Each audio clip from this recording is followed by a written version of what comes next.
My name's Cordelia Kay. I am showing you my repurposing system for how to turn a simple video into a blog post that you can publish on your website to drive more traffic. It's important to get as much as you can out of the content that you are already creating. There is only so much time in the day. I have 4 children and I have so much going on. So I don't have time to create loads of new content all the time. But also, even if I did have time, it's just not the smartest way of doing things, because there is such great content that you're already generating that you are not getting the most out of. And so we want to be squeezing every bit of juice we can out of the stuff that we're already doing, rather than just wanting to create new things all the time. And this applies to content, but I think this also applies to every area of our business. I know, for instance, the audience that you're building or the leads that you're generating, it's so easy to think, I need new people, I need more followers, I need new community members, but we're not doing enough with the leads and the community that we already have in place. And it's the same with content. You are creating content and you're not getting as much out of it as you could do. Last week, I went through how I repurpose one piece of content into lots of reels that then go out on social media, how to really simply come up with an easy to do video content idea, and then how to repurpose that into reels so that you're getting 5-6 reels out of one video. I will link you into that video in the description and everywhere you're watching this so that you can go grab that. Now, what we're going to do today is we're going to take a piece of video and we're going to turn it into a blog post. And the reason why we're going to do that is just to drive more traffic, reach more people, support people with different learning styles to consume our content, and really just leverage what it is that we've done already. I have been, over the last few months, building a blog generation machine. And I have to say, it's not completely finished yet. And I am not the authority on blogging, but what I will do is show you what I've done so far, what I've created. It's taken me hours to learn this stuff and figure it all out. So I would love to share it with you to hopefully give you a shortcut. I have a baby and I am trying to build systems around myself to make it easier to generate a lot of content and be present and putting myself out there and driving traffic.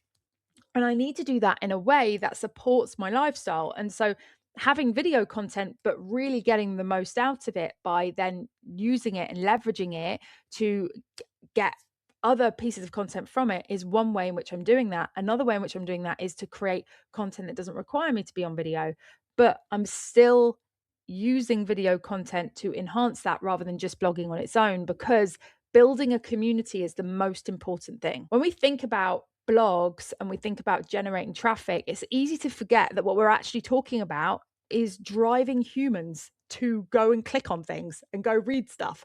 We want to humanize our content as much as possible, but we also want to think about, what do my audience want to know?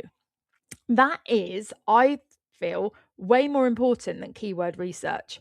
You can go and do loads of keyword research, come up with the best keywords that have got the right balance of competition levels and, monthly searches and all the rest of it. But if you haven't made it so that it's relatable to your audience and something that they would actually read, you are missing a trick. And that is what I have been balancing and figuring out over the last few months. So let me introduce to you my new blog. I've been building out a system on Make. I don't know if anybody is interested in me walking you through my AI blog generation tool. I would be happy to do that on another video. I'll show you what it looks like because it's actually quite wild. This is my AI generated blog system. Now that is generating blogs like this, right? The best free community platform in 2026. And it's writing, I think, quite good quality blog posts, but it is under construction still. It's not perfect yet. And I'm just building this as I go. So step 1 has been really figuring out what makes a good blog post. Number 2, how to use this thing, like how to use this Make automation thing, how to set it all up and how to get it to work. And there's been a hell of a lot involved in that to get that to this point. And it was churning out quite boring blog posts, to be honest. And so I've managed to now get it churning out good blog posts. And now it's about, right, let's really niche down and get clear on the content that we want to create. Now, just to walk you through what makes a good blog post, as I say, I am not an authority on blogging. I'm just teaching what I've been learning here and showing you what I've been up to. And I think what I've created is flipping awesome. What I am an authority on is building communities and bringing people together and driving traffic through live events. Blogging is a new arm to that, where I'm taking that content and really getting as much as I can from it so that it's working for me even harder. And I don't just need to be showing up live in order to be getting the most out of it. So this blog post, I'm just going to walk you through a blog post and show you what makes a good post. And then I'm going to show you how I take the video and then convert that into a blog post like this. First and foremost, we want to make sure that we have a title that is very clear of what the blog post is going to deliver, but it's also going to have a keyword. The keyword, this is a keyword-based blog, and the keyword that I am going for here is best free community platform. So we've got the best free community platform in 2026. We want to make sure that we have that keyword in the title, but also scattered throughout this blog as well, in a way that it hasn't been stuffed, but it's just been put through the blog. The reason being is we want to try and get ranked somehow. I don't know how possible that's going to be. So the purpose then is to have that title, have the keyword, and then put that through the blog. Now you need to have it laid out where you've got headings and sections. And I'm going to give you my ChatGPT prompt for generating a really good outline so that we've got the sections written. Because in my AI blog tool, the way I do this is that I have the title and the about info, but then I use Claude to do a blog outline, and then I use ChatGPT to write the actual sections, and we write them section by section.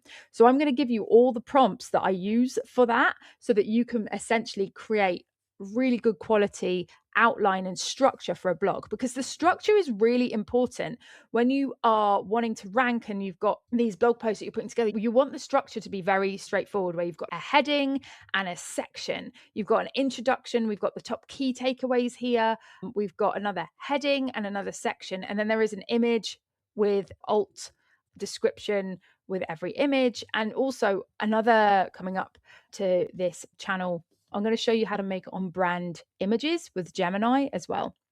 You want to prioritize actually making this content interesting and useful and taking them through a sequential storytelling process so that it paints a full picture of what it is that you've promised, which is the best free community platform in 2026, which, by the way, spoiler alert, Facebook is the best free community platform. Do I think it's the best platform to use?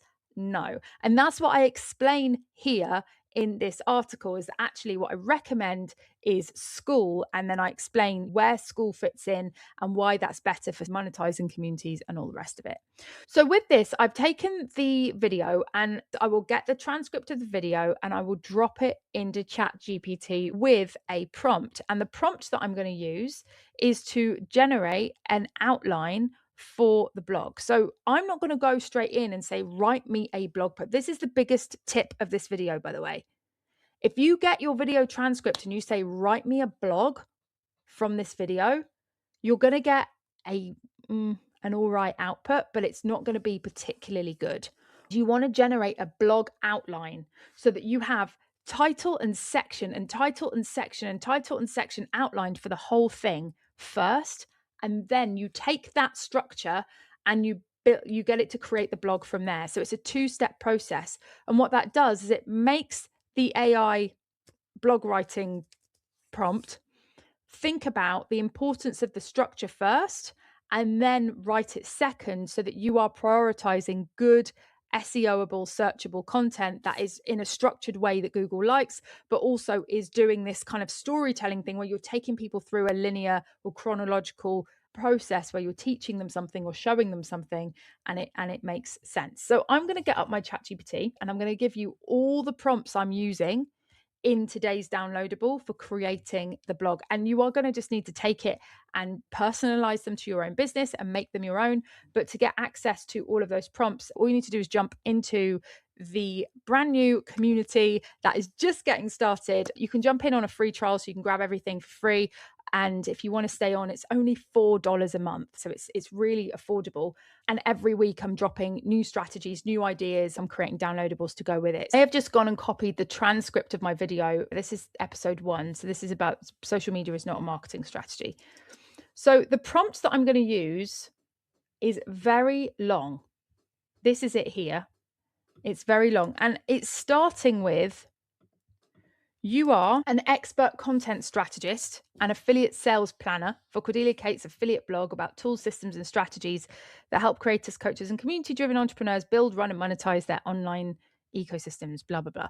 It's got my voice here. It's got how to think here, which is important because I'm getting it to think like a strategic affiliate blog writer. It's got section styles and creating headings and stuff. It's got essentially that it needs to clarify, it needs to be aligned with everything in the transcript, SEO and keyword logic, and it's doing a hell of a lot here, which is why I really recommend having this outline created first and then writing the blog. Because if you're getting it to think like that and write at the same time, it's quite a lot. And then when you get the blog and it's not that great, you can't really see the structure of it very easily. So this is going to allow us to look at the structure of the blog first. Let me just hit enter and then decide if we're happy with the structure, then go ahead and write the blog. So we've got the transcript is here, and then the prompt is there. And then what it's going to do is come up with the structure for us. So because the prompt asks it not to add any intro and outro fluff, it's just going straight into that, which I love. Focus keyword, turn social media into email leads. Now, I haven't given it the focus keyword based on the title of the video, but that's actually a good thing because that keyword that we've got, social media isn't a marketing strategy, is crap. And this is so much better. People are more likely to Google how to turn social media into email leads than they are social media is not a marketing strategy. And then we've got supporting keywords. Now, the supporting keywords are also going to go into the text because they are related to this main keyword, and they are going to basically just demonstrate that this article is really doing a good job of delivering great content around this keyword. And then we've got the sections here. Now, this has been written in a way that it is instructing the section writer how to write and what to include and what's important and what to mention. So we've got why posting every day still isn't a marketing strategy and why it feels so exhausting. Key points and insights. The transcript calls out a hard truth most coaches avoid. Posting on social media is effort, not strategy. Constant posting keeps you visible but trapped on a content treadmill. It's painful because the payoff is tiny, blah, blah, blah, blah. Okay, so then we've got these sections. You can go through and check them, but you see how it's much easier to just check like that it's in alignment and doing what it wants you to do. Down here, we've got how to get 5 to 10 email leads today without building a funnel first. And yeah, it just walks you through all of that. So what we can do is copy this and we can underneath, we can go, okay, great. Now write the blog in full, and it will create a really good output because we've got that structure nailed from the off. Okay, heading, why posting every day still isn't a marketing strategy and why it feels so exhausting. If you're showing up on social media most days, the effort isn't the problem, the expectation is. So many coaches and creators believe consistency is the strategy. Post regularly, stay visible, keep going, and when that doesn't convert, they assume that they're doing it wrong or not doing it enough. That's where the exhaustion creeps in. Posting on social media is an action, not a plan. It keeps you present, but it doesn't guide people from I don't know you to I trust you enough to buy. Okay, so here's the thing. This is what these prompts, I have been developing them. It's taken me ages because if you were to just go create a blog post, it is not going to relate to your audience like this has. This is really emotionally connecting with the problem that we are solving with this blog post, right? And that's why I'm just going to give you these prompts to just cut out loads of time for you so that you can just implement them. And as I said, those are inside the school community, or you can grab them from the strategy store. The link is in the description of this video, so you can go and grab those. But this is really key, is that you are emotionally connecting with the reader. You know, we're not writing for robots here. Yeah, it would be really great if ChatGPT picks up our content and recommends it, but it's not going to do that if we're not getting any traffic, and we're not going to get traffic if we're not connecting with people. So we really want to connect and give content that is actually helping and making a difference. But yeah, this is really good. This is great. The visibility maths no one explains to you, and why email quietly wins. The real job of social media, if you want clients, not just engagement. We can just grab this now and basically put it on the blog. So we're going to grab this and we're going to paste it in here. At the top, we need to go grab the title, which was turn social media into email leads. Might even drop in a how turn social media followers into email leads. I'm going to tell them that this is a H2. That's really important for Google to basically show Google the structure of your post, so that you have more chance to rank. If it's just all block text with no structure, that is going to be a problem for you demonstrating the structure of your blog post. So don't just make this section, this paragraph, don't just leave it on paragraph, right? And just make it bigger, because that could be, one thing that you could do is just make it bigger. But the problem is that the actual structure of it is what shows the search engines and AI how it's structured. And then what you're going to do is press the plus button and grab a YouTube embed and just head over to YouTube, grab that video. Which one is it? Let's just grab this one. That's the wrong video for the post, but you get my point. So now you've got a blog that's not just words, it's got some humanized content in it, which just brings the human element into it. But here's the thing, is that actually it's really good to have backlinks in a blog post. And the reason being is that if you're linking back to other things, you are creating a web. And that is what the internet is supposed to be. It's a web of things that are all linking into each other. Google is actually going to see you as a better resource if you have external links. I was surprised by that. I thought that if you had external links, it would penalize you, but no, it doesn't. And if you have links going to your own blog post, so they're all linking to each other, that's even better. So you might even have a section that you add in down here that's, if you liked this, read this other post that I created on this, etc. The only other thing that I would add in here is some images, and images with alt text. So let me just go plus, and then I'm just going to use one that I've already got in the media library. Here's a load of AI generated images I made earlier. A lot of these are not on brand. We've got on brand ones from here up. Let's go Facebook groups 2025. There we go. That's nice. You've seen that one already. I showed you that one earlier. But when we click on this, you want to add alt text that includes your keyword. Social media followers into email leads. Let's just grab that, and we can just come down here and just make it a bit relevant. So click on this, click on the sidebar and alt text. There we go. And you've got your keyword on the alt text of the image, and it just helps with that trying to rank. Like I said, I'm learning as I'm going with the old ranking stuff. One tool that I'm using is Rank Math, which I recommend. You can see that we've not done a very good SEO job with this so far, but that's because we haven't put in the keyword. So if I put, that's my keyword that I'm trying to rank for, you only want to have that one keyword on your website in one place. You don't want to have lots of articles trying to compete for the same thing, because you're just going to confuse the search engines. They won't know which one is important. But basically you say this is the keyword I'm trying to rank for, and then it will show you how you can improve to get better chance to rank. A couple of things to ignore though. Ignore the table of contents plugin that it wants you to have a table of contents. There's some things that like are nice to have, but really not going to actually make a difference. Google aren't going to go, oh, well, they've not got a table of contents plugin, so we're not going to rank them. It's not really that important. your content contains images and videos. Like, what is that? Is it saying that's a problem? You can go and find out by reading about it. And it's just got some different things here. And they've got an AI tool that you can just get it to, but be careful because it might rewrite it and take your voice away from it and all the hard work you've put into it and just completely change it. So here's some things where you can find out how to improve on your post, and you learn so much about SEO by just doing that. But SEO is just one part of the thing. It's very difficult to just get ranking on Google. What you really need is to be driving traffic as well yourself. And the best way to be doing that is to be building your community, creating a piece of content that is driving people and building that community as well. And that is going to be really helpful for you getting more views on your content. So let me know if you found this helpful. And yeah, that is a wrap. Have a wonderful rest of your day, and I will see you on the next strategy show. And let me know if you have any questions and I will get them answered.